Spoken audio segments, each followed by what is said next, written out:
अब हम लोग यमुना जी हो गई, युगल किशोर के बारे में जान लिए। अब लाल जी के स्वरूप का वर्णन है। बड़े सुंदर लग रहे हैं ना लाल जी।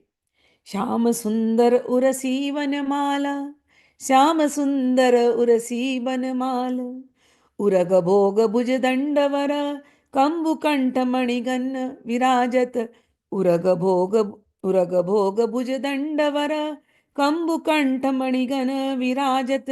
कुंचित कछ मुख ताम रस, मधुलम पट जनु मधुपराजत।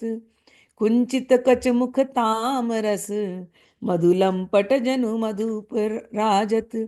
शीस मुकुट कुंडल श्रवण, शीस मुकुट कुंडल श्रवण, मुरली अधर त्रिभंग। कनक कपीस पट शोभियत, जनु घन दामिनी संग। कनक कपीस पट शोभियत, जनु घन दामिनी संग। कैसे हैं श्याम सुंदर? श्याम सुंदर उरसी वनमाल। श्याम सुंदर के हृदय में सुंदर सी एक वनमाला शोभित है। जब वनमाला कहा जाएगा तो जितने पुष्प हैं वृंदावन के, सबको चुन करके माला बना करके डाल लिया है। लेकिन जब भी आप पुष्प देखना, तो पुष्प जो हम अर्पित करते हैं, पुष्प का दूसरा अर्थ होता है सुमन। सुमन होता है सुंदर मन।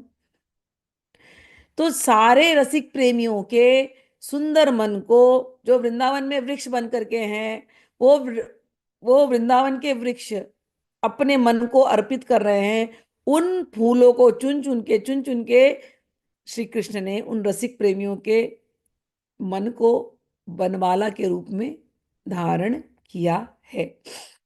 और कह रहे हैं श्रेष्ठ उरग भोग भुज दंडवर, कि उनके हाथ कैसे लग रहे हैं? कहते हैं श्याम वर्ण के जैसे हैं। कैसे श्याम वर्ण? मयूर के श्याम वर्ण जैसे। कौन सा मयूर? जो मयूर उरग भोग करता है, जो उरग यानी सर्प, जो सांप को खाता है। ऐसे ऐसे इनके हाथ हैं। अब सांप, सांप यानी काल रूपी सांप। ये वृंदावन जो है, ये काल से परे है, मायातीत, मायातीत कालातीत। यहां पर कोई काल कुछ कर नहीं सकता। तो ये श्याम सुंदर के हाथ, ये इतने सुंदर हैं। ये मोर के जैसे इनका श्याम वर्ण है, मतलब चमक रहा होगा। और यहां पर काल वाल की दाल गलती नहीं है। ऐसे ही यहां पर अपने श्याम वर्ण भुजदंड के साथ खड़े हैं। और ग्रीवा कैसी है? कह रहे ग्रीवा जो है उनकी शंख की जैसी है। कंबुकंठ मणिगण विराजत, और उसमें उन्होंने बहुत सारे सुंदर सुंदर मणि की मालाएं पहन रखी हैं।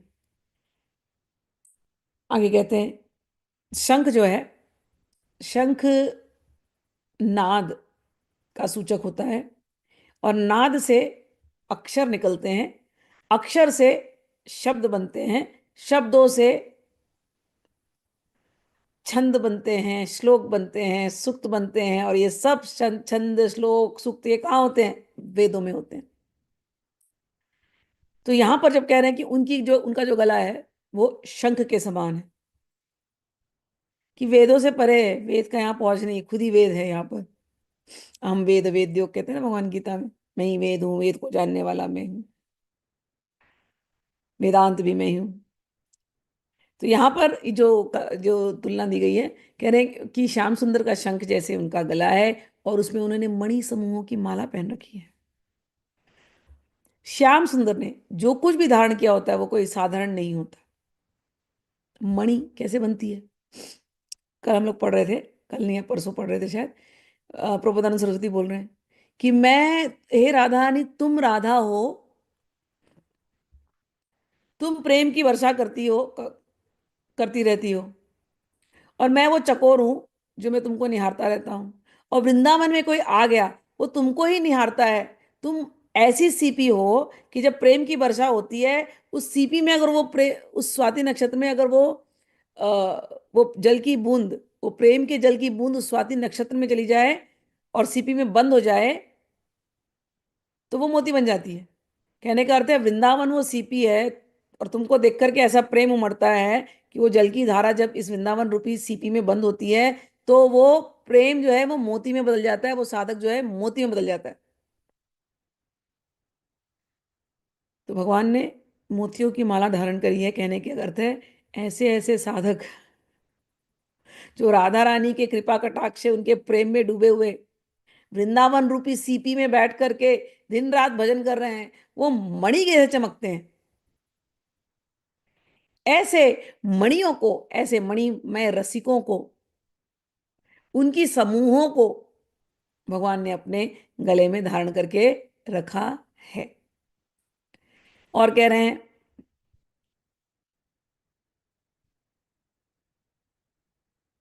कुंचित कच मुख ताम रस मधुलम पट जन मधुपराजत। उनका जो मुख है वो कमल के जैसे है, और उसके ऊपर बाल मधुलंपट जन मधुपराजत। उनके बाल जो है ना वो ऐसे ऐसे घुंघराले घुंघराले उनके चेहरे पर आए हैं श्री कृष्ण के। तो ऐसे घुंघराले बाल हैं तो लग रहा है जैसे ये चेहरा कमल के जैसा, और उस पे घुंघराले घुंघराले बाल लग रहे हैं कि जैसे कि मधुकर भंवरे आकर के उसको चखना चाहते हैं। भौरे कौन? हर एक चीज श्री कृष्ण के यहाँ पर वृंदावन में सब चिन्मय है। तो भौरे कौन? ऐसे रसिक जन जो राधा रानी के चरण कमलों में डूबे रहते हैं, श्री कृष्ण के चरण कमलों में डूबे रहते हैं, उनको और कुछ दिखता ही नहीं है। तो ऐसे रसिक जन वही भौरे हैं।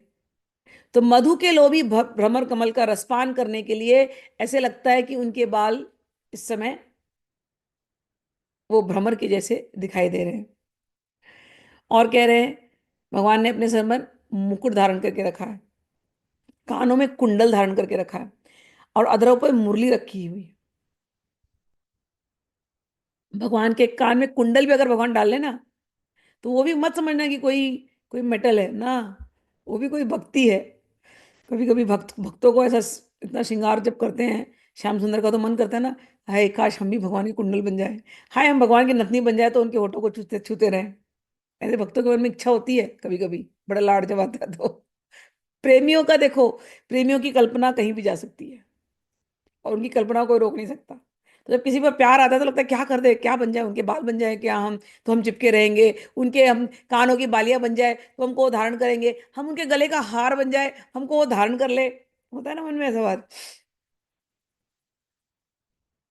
तो यहाँ पर यही है कि जो उन्होंने धारण किया है, चाहे सर पे मुकुट धारण किया हो, चाहे ये धारण किया हो, चाहे अधरों पे मुरली लगा के रखी है, अधरों पे मुरली वंशी है, वो तो सीधा हितनिवंशी है, या वो सारे सारे रसिकगण हैं जो श्री कृष्ण और राधा की इन केलियों का प्रसार करते हैं, वही मुरली बन गए। हरि वंश, जितने हरि के वंश हैं सब मुरली, सबको भगवान ने एक एक दिन ले लिया है। किसी बांस से तो बनी है ना मुरली। तो बांस क्या है? वृंदावन के बांस, वो भी तो सब उच्च कोटि के भक्त हैं। और प्रसन्न हो जाते हैं कोई बांस कि आज भगवान हमको चुनेंगे और हम हमारे अंदर छेद करके हमको अपने होठों पे रखेंगे। तो ऐसे सुंदर हमारे लाल जी कि उन्होंने पूरे अपने रसिकों को अपने ऊपर धारण करके रखा हुआ है, और मुरली को लेकर के बिल्कुल एकदम ललित त्रिभंगी गति से खड़े हैं, और पीले पीले उन्होंने रेशमी वस्त्र डाला हुआ है, और मेघों के साथ मतलब दामिनी चमक रही हो ऐसे दिखाई दे रही है, क्योंकि पूरा ऊपर का जो जो शरीर है वो नीला है और पीले रंग के वस्त्र डाले हुए हैं। तो ऐसे लग रहा है कि नीला पीला मिलकर के कि मेघों में बिजली चमक रही है। ऐसा यहाँ पर सुंदर सा भगवान का दर्शन दिया गया है।